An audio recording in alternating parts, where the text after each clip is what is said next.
This is TV Today Network. You are watching TV Today SD.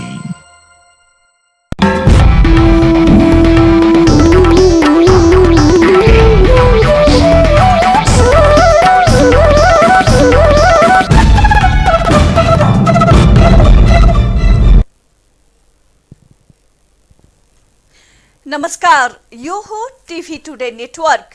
TV today समाचारमा स्वागत छ। म संज्ञा अधिकारी। सुरु गरौं अहिलेसम्मका मुख्य समाचारबाट। काठमाडौँ उपत्यकामा 62 सहित 259 जनामा कोरोना पुष्टि। एक मृतक थपिए। संक्रमितको संख्या 21,000 नाग्यो। संकटको बेला पार्टीका नेता जिम्मेवार नभएको प्रधानमन्त्रीको आरोप। 25 भन्दा बढी भेला हुन नहुने समयमा केन्द्रीय कमिटी बैठकको माग गरेको प्रति असन्तुष्टि। वर्षौंदेखि बाढीको जोखिममा बस्दै आएका कञ्चनपुर खल्ला क्षेत्रका बासिन्दा अझै त्रासमा। पुनर्वास गर्न सम्बन्धित निकायको ध्यान गएन। स्पेनका पूर्व राजा कार्लोसद्वारा देश छाड्ने घोषणा। आफूलाई लागेका आरोपबारे सोधपुछ गर्नु परेमा उपलब्ध हुने भनाई। र फ्लोरिडा ओपन अन्तर्राष्ट्रिय अनलाइन पुम्से च्याम्पियनसिपमा नेपाललाई 1 स्वर्ण सहित 3 पदक। राष्ट्रिय फुटबल टिमको गोलकिपर प्रशिक्षकमा विकास मल्ल नियुक्त।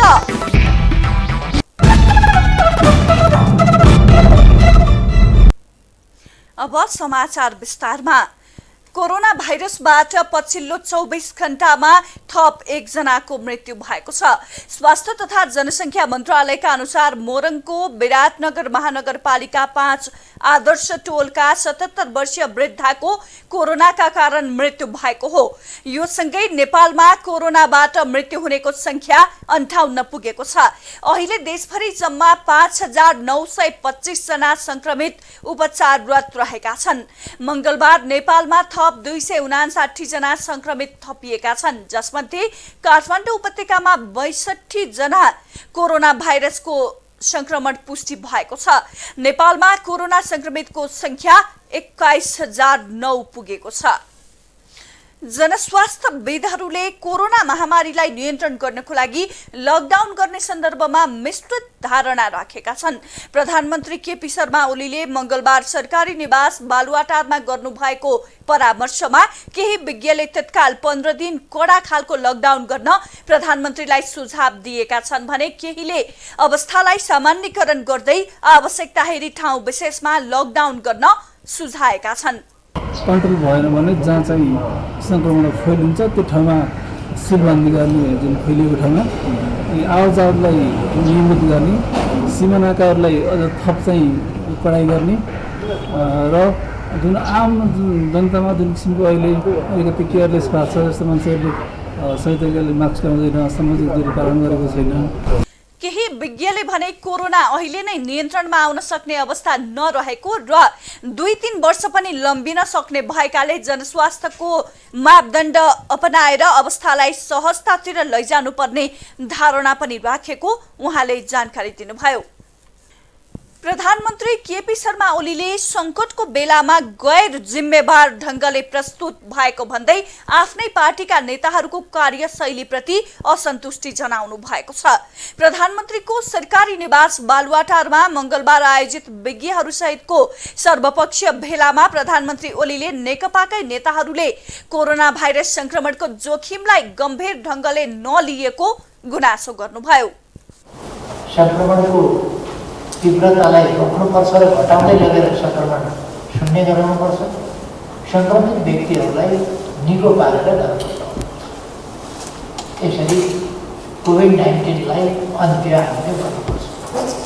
अन्त्य गर्नका लागि विदेशबाट ल्याउने क्रम र सीमाबाट प्रवेश गर्न दिने जुन कुरा छ, यो जबसम्म हामी खुला राख्छौँ। बैठक पश्चात नेपाली कांग्रेसका सभापति शेरबहादुर देउवाले सरकारलाई परीक्षणको गति बढाउन आफूले सल्लाह दिएको बताउनुभयो। एसिड आक्रमणलाई रोक्न सम्बन्धित क्षेत्रबाट यस सम्बन्धी कानून कडा बनाइनुपर्ने माग भइरहेका बेला सामाजिक रूपमा जनचेतनाको पनि उत्तिकै आवश्यकता रहेको आवाज उठिरहेको छ। एसिड आक्रमण सामान्यतया बदलाको भावनाकै कारण हुने भएकाले यसको दीर्घकालीन समाधानका लागि कानून सँगसँगै जनचेतना पनि आवश्यक रहेको औल्याउँछन् अधिकार कर्मीहरू। एक रिपोर्ट। संसदको महिला तथा सामाजिक समितिमा सोमबार उपस्थित भएका एसिड पीडितहरूले आक्रमणकारीलाई कडा कानून बनाई कारबाही गर्न माग गरे। अपराधीले चाहिँ जन्म कैद हुनु पर्यो, किनकि हाम्रो चाहिँ कानुनमा 8 वर्षदेखि लगेर 5 वर्ष सजा, त्यो अनि रात दिन गिन्ती गरेर 8 वर्ष सजा भयो भने 4 वर्ष पनि निस्किन्छ। तिनीहरूले पीडा के हो भनेको बुझ्दैन, किनकि हाम्रो यो दाग छ नि, यो दाग हाम्रो कहिले पनि जाँदैन, यो दाग हाम्रो जीवनभरिको लागि नै बस्छ। त्यही भएर म भन्न चाहन्छु कि अपराधीले चाहिँ जन्म कैदै हुनुपर्छ। मैले त्यसको जिन्दगी बर्बाद गर्नु थियो, मैले गरिसकेँ, मलाई कति नै सजाय हुन्छ र? धेरै भयो, 8 वर्ष 10 वर्ष के नै हुन्छ र मेरो जिन्दगी त?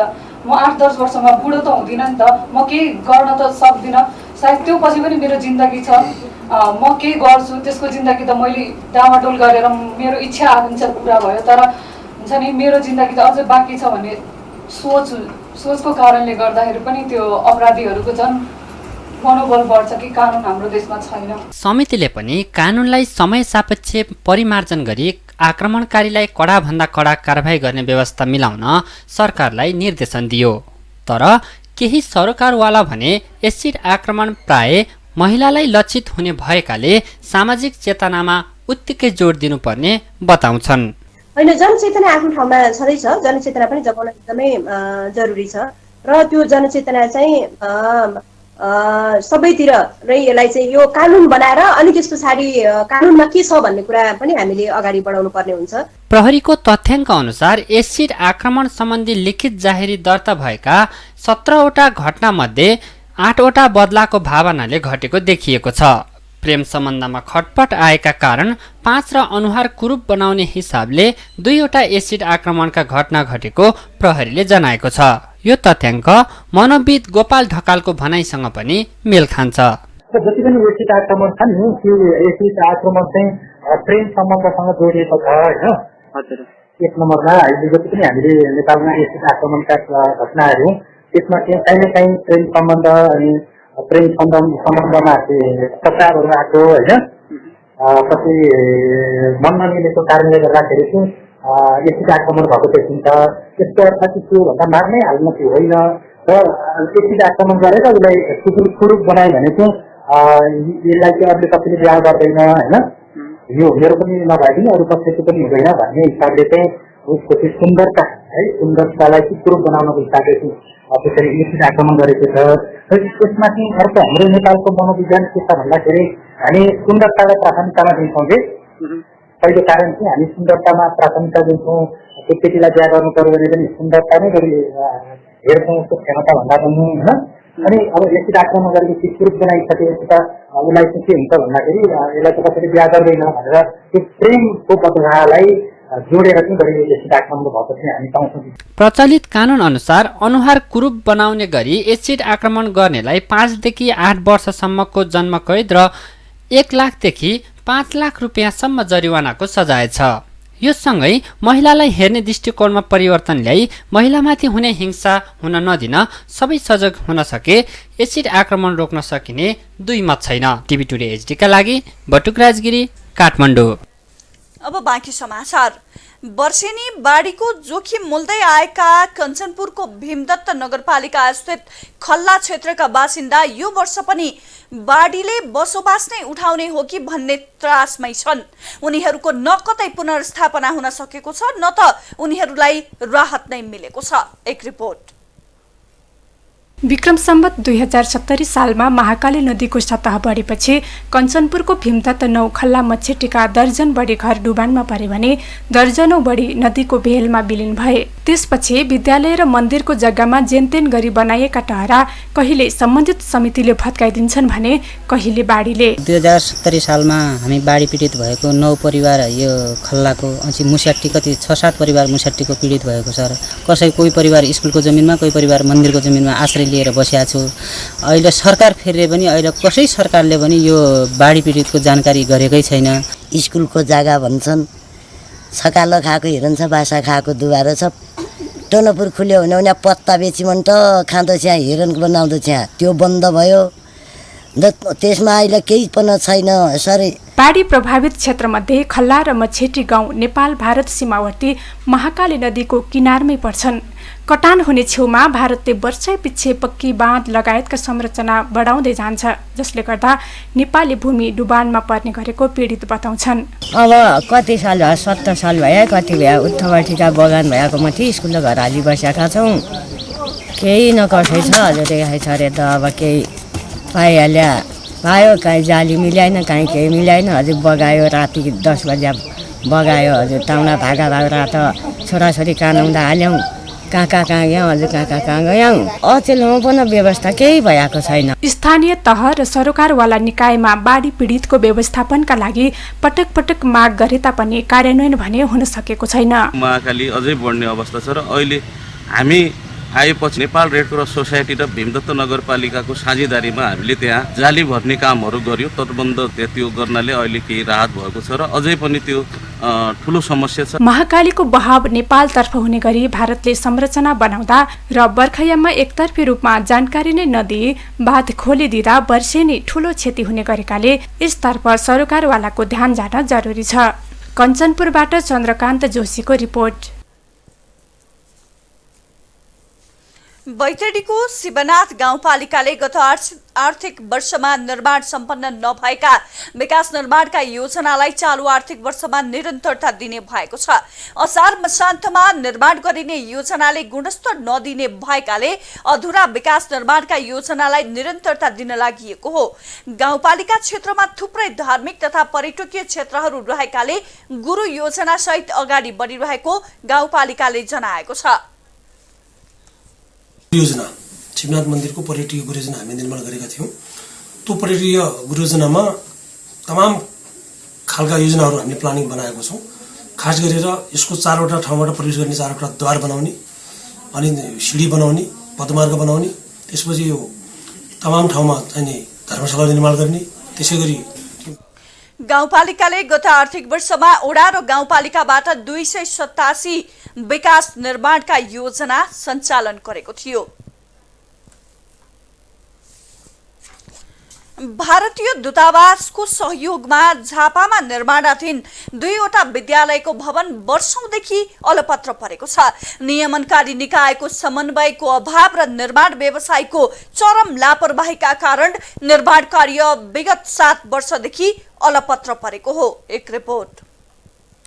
झापाका गौरादह, भद्रपुर र मेची नगरका 3वटा विद्यालयको भवन निर्माणका लागि 2070 साल अघि नै भारतीय दूतावासको आर्थिक सहयोगमा तत्कालीन जिल्ला विकास समिति मार्फत ठेक्का प्रक्रिया अघि बढ्यो। गौरादह स्थित महारानी झोडा माविको भवनको निर्माण कार्य सम्पन्न भए पनि भद्रपुर 3 स्थित अरनीको मावि र मेचीनगर 11 स्थित बलभद्र जनता माविको भवन निर्माण कार्य अझै अधुरै छ। 71-72 देखि काम सुरु भयो र 3 वर्षभित्रमा यो भवन निर्माण गरिसकेर चाहिँ विद्यालयलाई हस्तान्तरण गर्ने भन्ने जुन कुरो थियो, त्यो 3 वर्ष बितेर गएर अहिले चाहिँ 7-8 वर्षसम्म भइसकेको छ र विद्यालय चाहिँ अहिलेसम्म नबनेको कारणले गर्दाखेरि यहाँका बालबालिकाहरूले धेरै नै दुःख कष्ट चाहिँ यसबाट चाहिँ सहनु परेको छ। जति हामीले विद्यार्थीको माझमा लानु पर्थ्यो त्यो लानु नसकिरहेको अवस्था छ र अभिभावकहरू, आम अभिभावकहरूको मानसिकता चाहिँ विद्यालय भवनको यो अवस्थाले गर्दा बालबालिकाहरू हामीलाई त्यहाँ पठाउन पनि गाह्रो छ भन्ने कुरा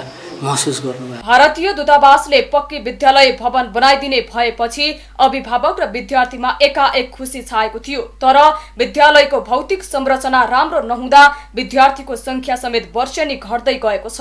यो निर्माणले गर्दाखेरि करिब 7 वर्ष भयो अहिले 71 चैतदेखि भन्ने यहाँ छ हो पनि, र त्यो 7 वर्षमा चाहिँ बच्चाहरूको भविष्य चाहिँ करिब 0 छ।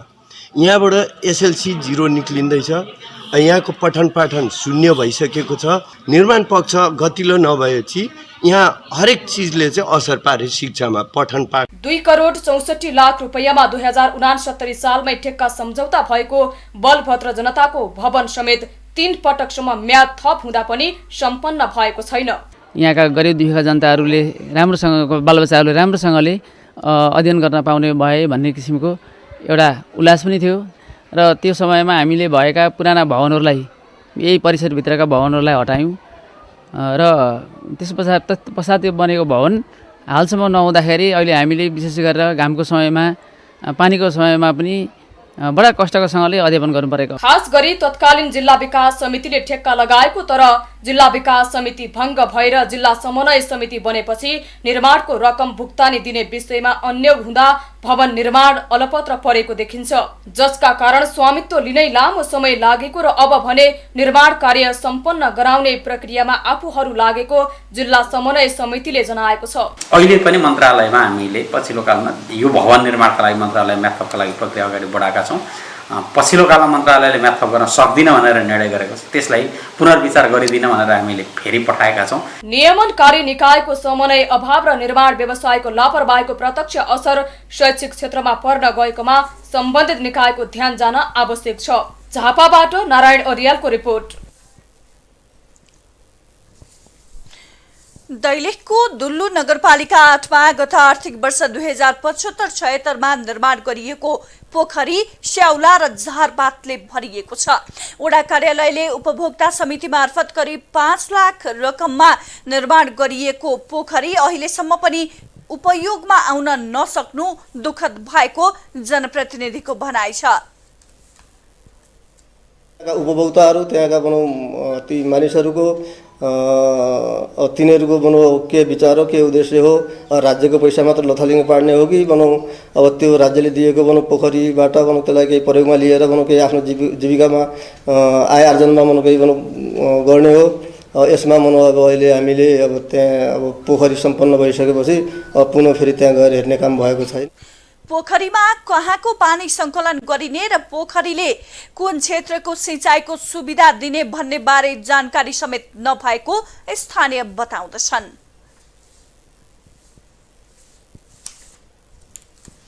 कोरोना भाइरस संक्रमण रोकथामका लागि लामो समयसम्म गरिएको लकडाउनले विभिन्न व्यावसायिक क्षेत्रहरू नराम्ररी थलिएपछि साना तथा ठूला व्यवसायीहरू निकै मारमा परे।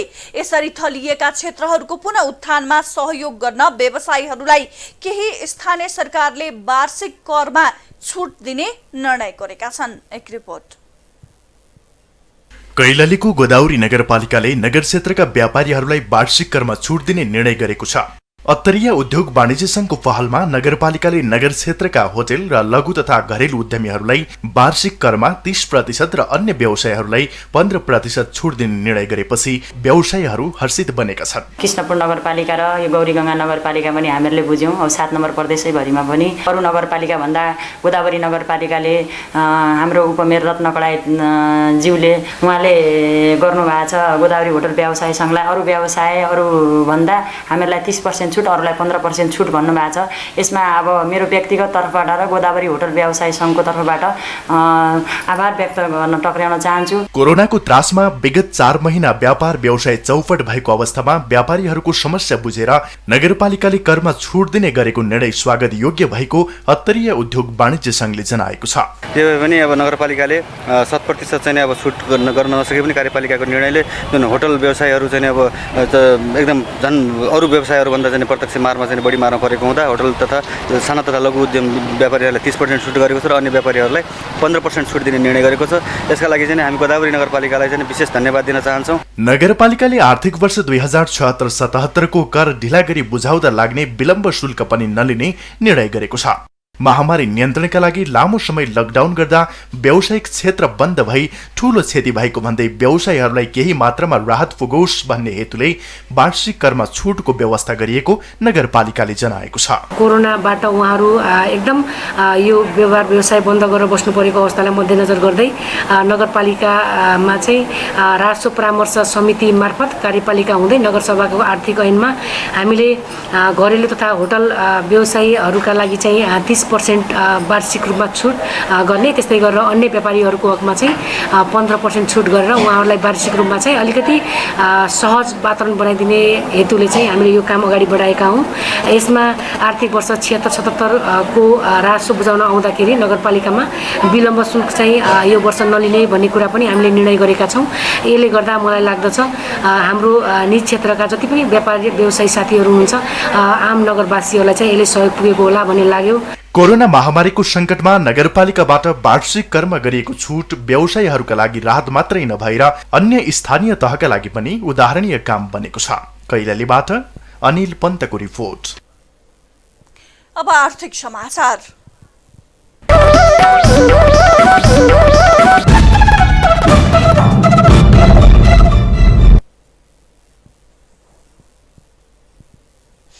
कोरोना महामारीका कारण चलचित्र उद्योग बन्द हुँदा झण्डै 1.5 अर्बको लगानी जोखिममा परेको छ। नेपाल चलचित्र निर्माता संघका अध्यक्ष आकाश अधिकारीले फैलन्दो कोरोना महामारी र सरकारले घोषणा गरेको लकडाउनका कारण 1 अर्ब 40 करोड रुपैयाँ बराबरको लगानी जोखिममा परेको बताउनुभयो। उहाँले सरकारले सिनेमा हल खोल्न अनुमति दिए चलचित्र रिलिज गर्न आफूहरू तयार रहेको उल्लेख गर्नुभयो। WHO बाट एउटा डिसिजन हुनु पर्यो कोभिडको स्थिति कहाँसम्म छ र कोभिडबाट हामी बाहिर निस्किने स्थिति छ कि छैन भन्ने कुरा क्लियर राज्यबाट आउनु पर्यो। त्यो भइसकेपछि हामी माइन्ड मेकअप गर्छौँ। जुन कुरा हामीले चलचित्र विकास बोर्ड मार्फत सूचना तथा सञ्चार प्रविधि मन्त्रालय र अर्थ मन्त्रालयसम्मलाई पेश गरेका छौँ। यो क्षेत्रलाई चलायमान के गर्नुपर्छ भनेर अनअफिसियली खबर पनि आइरहेको छ कि यहाँसम्म हामी गर्न तयार छौँ भन्ने कुरा आइरहेको छ। एटलिस्ट उहाँहरूले 50% हाम्रो मागको 50% सम्बोधन होला भन्ने हामीले लक्षण देख्यौँ। संघका अध्यक्ष अधिकारीका अनुसार लकडाउनका कारण प्रत्यक्ष रूपमा 30 देखि 32 हजार र अप्रत्यक्ष रूपमा 1,50,000 सम्मले रोजगारी गुमाएका छन्। अब अन्तर्राष्ट्रिय समाचार।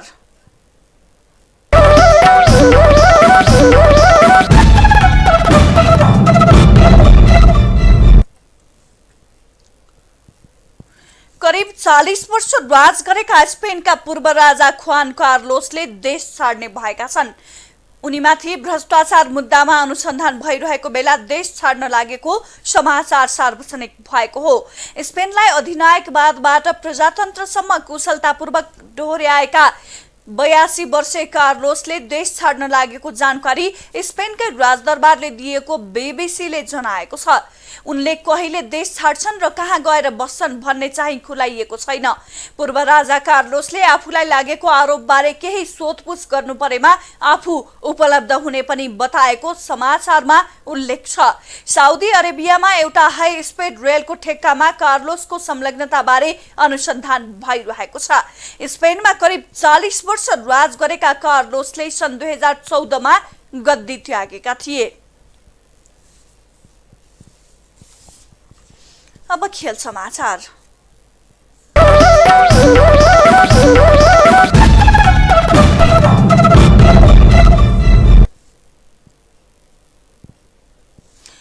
फ्लोरिडा ओपन अन्तर्राष्ट्रिय अनलाइन पुम्से च्याम्पियनसिपमा नेपालले 1 स्वर्ण सहित 3 पदक जितेको छ। ओङ्स तेक्वान्डो एकाडेमीको आयोजनामा सम्पन्न च्याम्पियनसिपमा नेपालले 1 स्वर्ण र समान 1 रजत र कांस्य पदक जितेको हो। नेपालका लागि राजु नगरकोटीले स्वर्ण, सञ्जीव नेपालले रजत र सन्दीपा अमगाईले कांस्य पदक दिलाउनुभयो। राजु 50 वर्ष मुनि उमेर समूहको पुम्सेमा स्वर्ण पदक जित्न सफल हुनु भएको हो। आर्मीका पूर्व खेलाडी विकास मल्ल राष्ट्रिय फुटबल टिमको गोलकिपर प्रशिक्षकमा नियुक्त हुनु भएको छ। जापानी गोलकिपर प्रशिक्षक मित्सुमो नेपाल आउन सम्भव नभएपछि एन्फाले मल्ललाई नयाँ जिम्मेवारी दिएको हो। घरेलु भूमिमा फिफा विश्वकपको छनौट खेल्ने तयारीमा रहेको नेपाली टिममा मल्ल नयाँ भूमिकामा देखिन लाग्नु भएको छ। आर्मीका पूर्व कप्तान तथा गोलकिपर मल्लले नेपालको लागि सन् 2005 देखि 2013 सम्म खेल्नु भएको थियो। फिफा विश्वकप छनौट खेल यही भदौ 1 गतेदेखि सुरु हुनेछ। समाचार सकियो। समाचारबाट बिदा लिनु पूर्व मुख्य समाचार फेरि एकपटक। काठमाडौँ उपत्यकामा 62 सहित 259 जनामा कोरोना पुष्टि, एक मृतक थपिए, संक्रमितको संख्या 21,000 नाघ्यो। संकटको बेला पार्टीकै नेता जिम्मेवार नभएको प्रधानमन्त्रीको आरोप। 25 भन्दा बढी भेला हुन नहुने समयमा केन्द्रीय कमिटी बैठकको माग गरेकोमा असन्तुष्टि। वर्षौंदेखि बाढीको जोखिममा बस्दै आएका कञ्चनपुर खल्ला क्षेत्रका बासिन्दा अझै त्रासमा, पुनर्वास गर्न सम्बन्धित निकायको ध्यान गएन। स्पेनका पूर्व राजा कार्लोसद्वारा देश छाड्ने घोषणा, आफूलाई लागेको आरोपबारे सोधपुछ गर्नु परेमा उपलब्ध हुने भनाई। र फ्लोरिडा ओपन अन्तर्राष्ट्रिय अनलाइन पुम्से च्याम्पियनसिपमा नेपाललाई 1 स्वर्ण सहित 3 पदक। राष्ट्रिय फुटबल टिमको गोलकिपर प्रशिक्षकमा विकास मल्ल नियुक्त।